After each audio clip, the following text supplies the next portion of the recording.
Bienvenue dans les podcasts d'Envie de Lumière. Je suis Daphné et à travers mon expérience et ma vérité, je vous guide vers la reconnexion à soi, la libération des croyances limitantes, la guérison intérieure pour une vie plus authentique et plus épanouissante.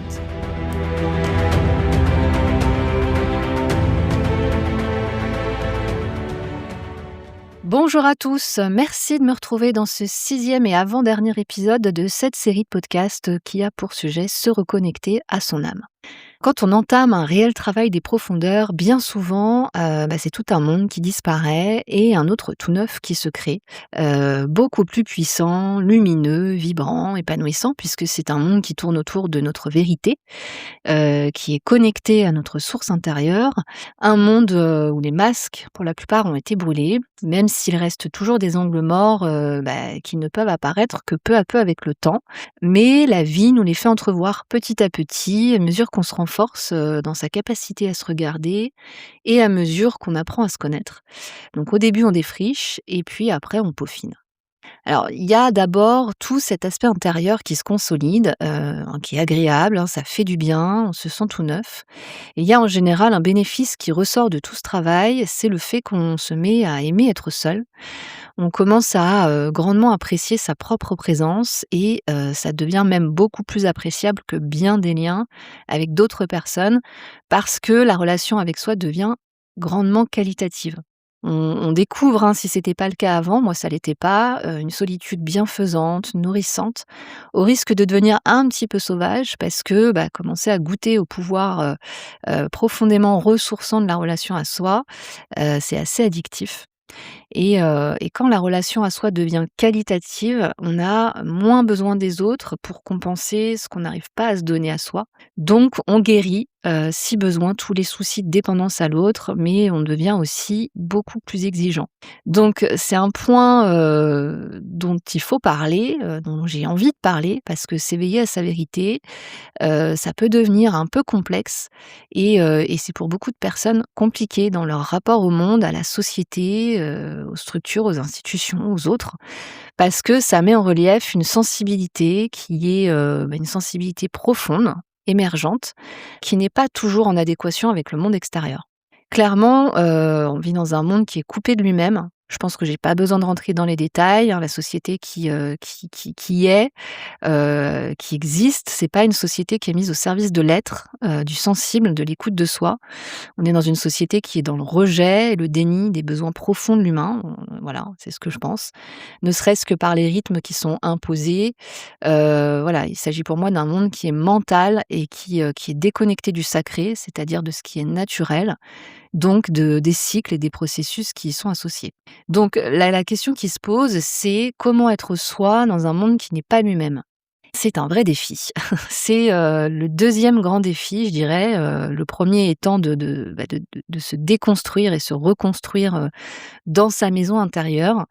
Voilà, comment est-ce qu'on fait ensuite pour revenir dans le monde avec son nouveau soi et prendre sa place? C'est pas facile, il faut le dire. Moi, je trouve que c'est pas simple.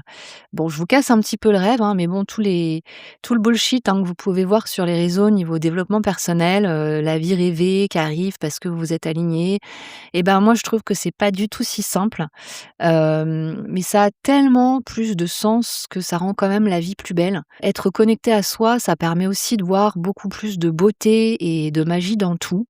Voilà, c'est comme si vous voyiez les couleurs beaucoup plus intensément, comme si tout avait un goût, plus intense. Donc c'est quand même pour moi beaucoup plus intéressant de se sentir vraiment vivant. Mais voilà, on vit pas dans le monde des bisounours, donc ce qui est important, c'est vraiment la qualité de la relation que vous entretenez avec vous et avec la vie, votre capacité de résilience, de créativité, votre capacité de lâcher prise, toutes les forces auxquelles vous avez appris à vous connecter en travaillant sur vous.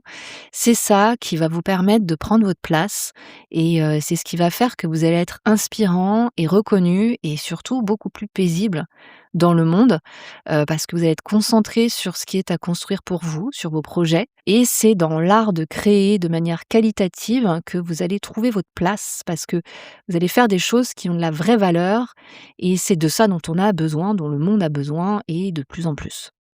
L'environnement relationnel, c'est compliqué aussi, hein, c'est même l'un des endroits où ça peut être le plus compliqué, parce que, bah, on voit ce qu'on ne voyait pas avant. On voit les rouages, on voit les jeux, on voit les rôles, les masques et cetera et surtout on voit les contrats inconscients, c'est-à-dire ce que les gens attendent de vous sans vous le dire et ce qu'on attend nous des gens sans l'exprimer. C'est dans les 2 sens, hein et bah, du coup, on a de plus en plus de mal à faire comme si on ne voyait rien. Au niveau familial, par exemple, ça peut être compliqué et ça peut devenir plus que nécessaire parfois de prendre des distances, de poser des limites parce qu'à cause de ces contrats inconscients, ça peut vite devenir toxique.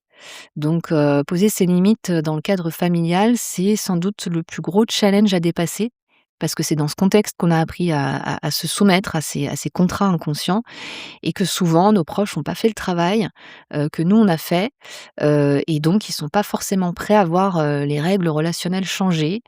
Donc oui, ça demande du temps, ça demande du courage, ça se fait pas nécessairement dans l'urgence, mais petit à petit, on peut commencer à fixer ses propres limites et ses propres règles du jeu.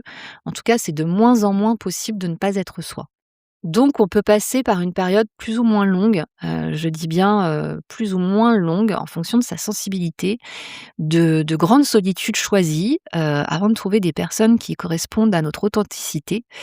En tout cas qu'ils le soient davantage que les personnes, voilà, qu'on a pu, côtoyer, avant et quand on s'aligne vraiment à soi, en général, il y a pas mal d'écrémage, il y a, pas mal de CDD relationnels, on va dire, parce que ça peut prendre du temps de rencontrer des personnes qui vibrent à la même profondeur. Donc on devient un peu son meilleur ami et ça en fait, bah, c'est plutôt un cadeau, c'est assez important parce que c'est quand même avec soi qu'on passe toute sa vie, avant tout. Voilà, mais je vous rassure, hein, on n'est, jamais complètement seul. La vie, ne nous laisse jamais seuls, à moins vraiment de le désirer. Dans cette notion de vérité, de voir l'autre tel qu'il est, il y a aussi accepter. Accepter l'autre pour ce qu'il peut, vous donner et pour ce qu'il ne peut pas vous donner. Mettre l'autre à sa place juste pour ne pas avoir d'attente et ça nous fait aussi devenir beaucoup plus tolérants, plus compréhensifs parce qu'on accepte l'autre dans sa vérité.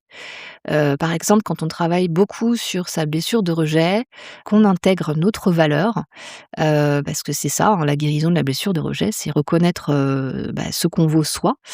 On voit davantage l'autre dans ses limites et dans sa vérité, voilà, on est beaucoup moins aveuglé par notre prisme d'ego blessé parce qu'on a plus de détachement. Donc bien sûr, ça n'enlève pas l'utilité de poser des limites, hein, si c'est nécessaire.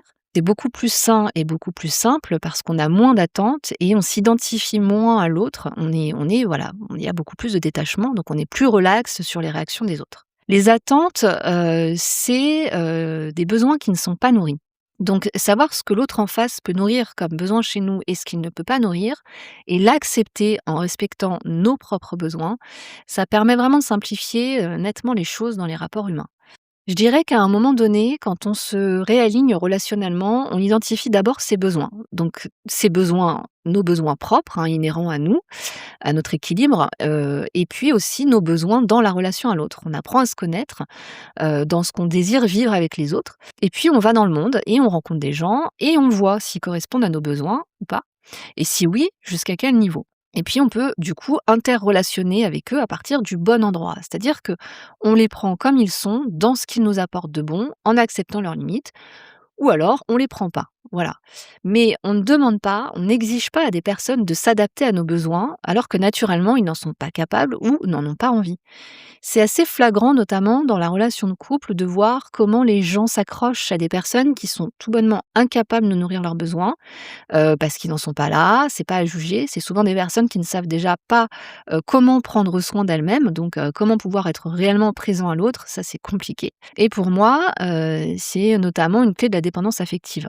Attendre d'une personne qu'elle comble nos besoins à notre place, bah, ça crée de gros dysfonctionnements et une forme d'addiction. Donc voilà, c'est vraiment important de commencer par apprendre à prendre soin de soi tout seul et notre relation avec les autres va être beaucoup plus sereine parce que, bah, on ne va pas dépendre de l'autre pour aller bien et si on ne se sent pas comblé par les personnes qui sont dans notre vie, ben, en fait, on sait partir et on est capable d'aller à la rencontre de personnes qui vont correspondre beaucoup plus à ce dont on a besoin. D'ailleurs, je fais une parenthèse, mais c'est assez incroyable quand on commence à se réparer relationnellement, de se rendre compte comment le manque d'amour, le manque, de l'expérience de l'amour vrai et qualitatif laisse les gens dans la croyance que beaucoup de formes de négligence relationnelle sont normales, comme le manque de tendresse, le manque d'empathie, le manque de douceur, le manque de compassion, le manque d'écoute, de présence, le fait de ne pas prendre de nouvelles régulièrement et cetera, passe comme normal. Alors que ça soit clair, hein, chaque personne est différente, a des rythmes et des besoins différents, c'est OK. Mais on est des êtres de besoins relationnels, donc en général, c'est rare qu'on reste seul complètement. Donc quand une personne vous fait comprendre qu'elle a pas le temps de prendre soin du lien, vous pouvez être sûr que c'est une personne qui n'a pas envie d'être dans une vraie relation qualitative avec vous. On vit dans un monde où je trouve que c'est vraiment facile de dire qu'on n'a pas le temps, mais qu'est-ce qui est plus important pour un humain que le lien d'amour? Et je parle pas là de couple, hein, je parle aussi d'amitié, mais je parle tout simplement du lien d'amour entre humains. Moi, je vois pas ce qu'il y a de plus important, je pense que c'est la une des bases de la vie sur terre et je pense que prendre soin du lien et mettre son exigence à relationner avec des personnes qui prennent autant soin du lien, qu'on le fait nous, bah, c'est normal. Accepter la négligence, c'est accepter de se carencer au nom du non-désir d'investissement de l'autre et je trouve que ramener de la vraie conscience de ce qu'est le lien vrai, voilà, entre des êtres humains, bah, je trouve que c'est un vrai sujet. Alors ce qui peut être, délicat aussi, dans tout ce chemin, c'est le doute. C'est-à-dire qu'à un moment, on se crée une relation avec soi qui est beaucoup plus douce qu'avant.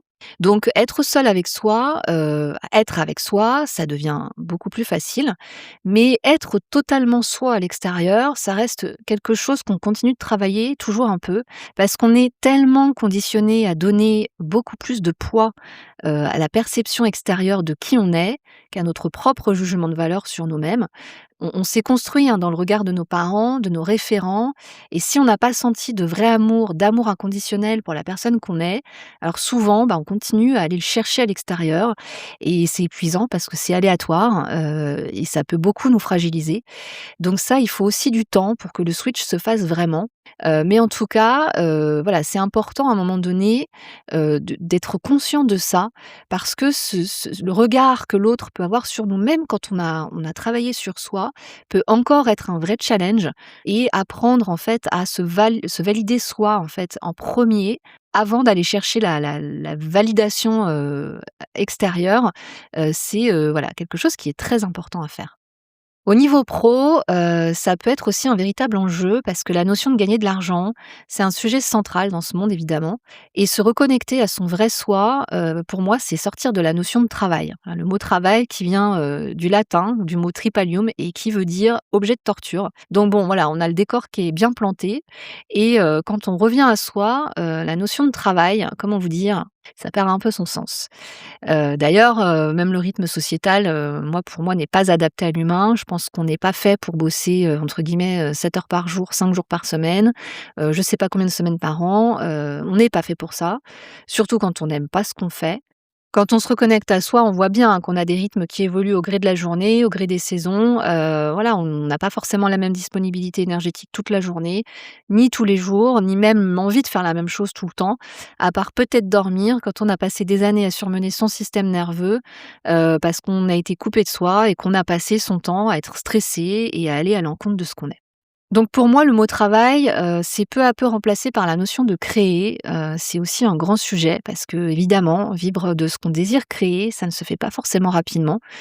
Oser se lancer dans une vie 100 création de ce à quoi on aspire, c'est tout un apprentissage, parce que ça demande énormément de déconstruction, surtout la peur de manquer d'argent qui est une croyance qui a un poids considérable et qui est vraiment un symptôme de déconnexion du sacré de la vie, parce que la vie pourvoit, pour peu qu'on soit capable de lâcher, les projections mentales et les attentes.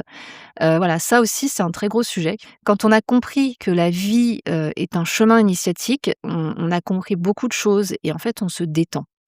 La notion de création, elle est fondamentale, hein, dans la vie d'un humain. C'est contribuer au monde en faisant ce qu'on aime faire et pour lequel on est doué. C'est vraiment pouvoir se lever le matin en se disant: «Aujourd'hui, ce qui me fait me sentir vivant et vibrer, c'est de créer tel truc». Ça peut être des trucs pour soi, des trucs pour les autres, peu importe. Créer tout ce qui vous inspire, sans vous poser de questions, accoucher au monde ce qui vous est insufflé et laisser la vie s'emparer de ça. Il faut oser, il faut du courage, hein. Il faut surtout rester connecté à cet instinct que ce qu'on est, notre vérité, elle est légitime. Oser s'exprimer, poser ses limites, créer, accepter de perdre, de se tromper, de louper, continuer à s'écouter, à se faire confiance. On a tous une place à prendre, des dons, des talents, des expériences, de la sagesse qui sert aux autres. On a tous des expériences, donc on a tous de la sagesse à apporter. On est fait pour vivre de ce qu'on aime faire. N'oubliez pas que quand vous êtes vous, que vous êtes dans votre vérité, vous êtes inspirant. Quand vous avez peur d'être vous-même, dites-vous que peut-être non seulement vous n'êtes pas ridicule ou anormal, mais qu'en étant vous-même, vous permettez aux autres aussi de voir des choses qu'ils n'ont peut-être pas l'habitude de voir et qui sont inspirantes. Vous permettez aux autres d'être eux-mêmes parce qu'en face de vous, en fait, ils se sentent libres parce que vous l'êtes et que ça les aide à se sentir bien. Et si c'est pas le cas, c'est que ça parle que de leurs limites et pas de vous. On arrive à la fin de cet épisode. J'espère que ça aura résonné pour vous. N'hésitez pas à me retrouver sur mon site internet, sur YouTube, sur Instagram, etc. et à vous abonner pour suivre toute mon activité. Je vous remercie de m'avoir écouté et je vous dis à très vite.